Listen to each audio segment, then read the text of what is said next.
오늘을 살아가는 묵상 시간입니다. 오늘 본문 말씀 출애굽기 26장 1절의 말씀입니다. 너는 성막을 만들되 가늘게 꼰 배실과 청색, 자색, 홍색 실로 그룹을 정교하게 수놓은 10폭의 휘장을 만들지니. 출애굽기 26장의 말씀을 보게 되시면 이 성막을 만들어가는 그 모습을 저희가 함께 자세하게 보게 되는데요. 성막의 맨 안쪽은 아주 부드럽고 아름다운 색상과 천으로 만들어가죠. 또 맨 바깥은 숫양과 해달의 이중 가죽으로 만들어지고 중간에는 숫 염소의 털이 들어가서 열이 차단되는 이렇게 실용성 있는 텐트의 모습이었습니다. 겉은 검은색이고 안은 여러 가지 아름다운 색깔의 모습이 있었습니다. 이 텐트는 여러 조각을 연결시켜서 만든 것인데 연결고리나 갈고리도 안의 것은 금으로 만들고 밖의 것은 노스로 만들게 해서 역시 안은 아름답고 밖은 좀 투박한 모습이었습니다. 그리고 밖의 텐트를 이 한 폭 더 많게 만들어서 이 안에 있는 텐트가 완전히 보이지 않게 그렇게 만들었죠. 이렇게 성막의 모습을 보게 되면 하나님은 안과 밖을 분명하게 다르게 만들도록 해서 안에 있는 그 아름다운 모습을 밖에서는 볼 수 없도록 차단시키시는 모습을 보게 됩니다.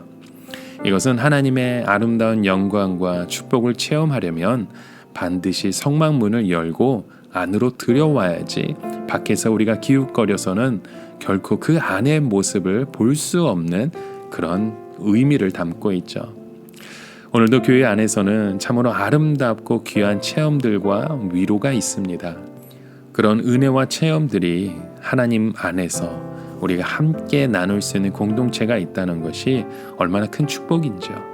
그러나 이것을 우리가 체험하려면 누구든지 예수 그리스도를 믿고 공동체에 소속되어서 우리의 삶을 함께 나누어야 됩니다.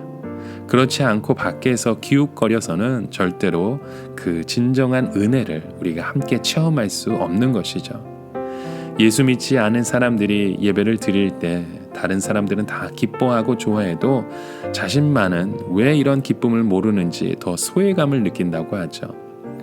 예수를 믿지 않는 사람에게는 하나님의 그 놀라운 은혜와 그 체험이 그의 마음 가운데 와닿지 않습니다.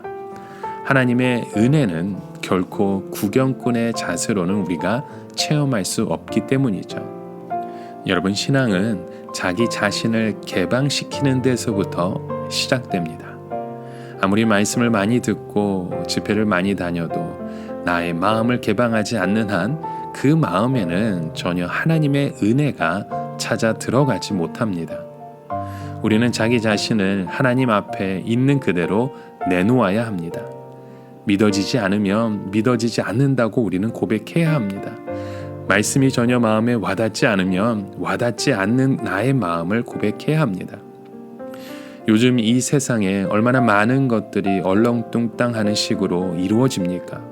그러나 여러분, 하나님 앞에서는 이런 얼렁뚱땅한 삶은 없습니다. 모든 것이 다 자기가 심은 대로 거두게 되어 있죠. 육체를 심는 자는 육체로 썩을 것을 거두게 되고 영으로 심는 자는 영원한 성령의 그 축복을 거두게 되는 것입니다. 하나님의 세계는 겉으로 보기에는 보잘것없이 보이는 것 같습니다. 색깔도 우중충하고 모양도 볼품없어 보이죠. 그러나 그 안에 들어가면 갈수록 놀라운 세계가 있음을 보게 됩니다. 믿는 사람들도 그렇습니다. 겉으로는 평범해 보입니다. 별로 멋도 없고 재미도 없어 보입니다. 그러나 그 안에 깊이 들어가 보면 진국인 사람들이 바로 우리 성도라는 것입니다. 그 안에 깊은 세계가 있고 깊은 사귐이 있고 그 더욱더 아름다운 매력이 우리가 믿음의 사람의 공동체의 모습을 통해서 일어나는 것입니다. 교회도 마찬가지입니다. 겉만 보아서는 그 안에서 일어나는 놀라운 모습들을 아무도 알 수 없습니다. 그러나 그 안에는 하나님의 깊은 은혜가 있습니다. 우리가 하나님의 가까이 가면 갈수록 그 안에 깊은 은혜를 누리게 되는 것입니다. 하나님의 장막 안에 그런 하나님의 영광이 있고 하나님의 그 능력이 함께 임하는 것이죠. 오늘 우리의 삶도 우리의 모든 것 주님 앞에 맡기며 주님 안에서 신실한 교제를 이루어가는, 그래서 우리 안에 있는 그 하나님의 영광을 맛볼 수 있는 우리의 모습 되게 주님의 이름으로 간절히 축원합니다. 우리 모두 함께 나의 하나님, 나의 주, 우리 주님만을 고백할 수 있는 오늘 우리의 모습 되길 간절히 소망하며 기도합니다.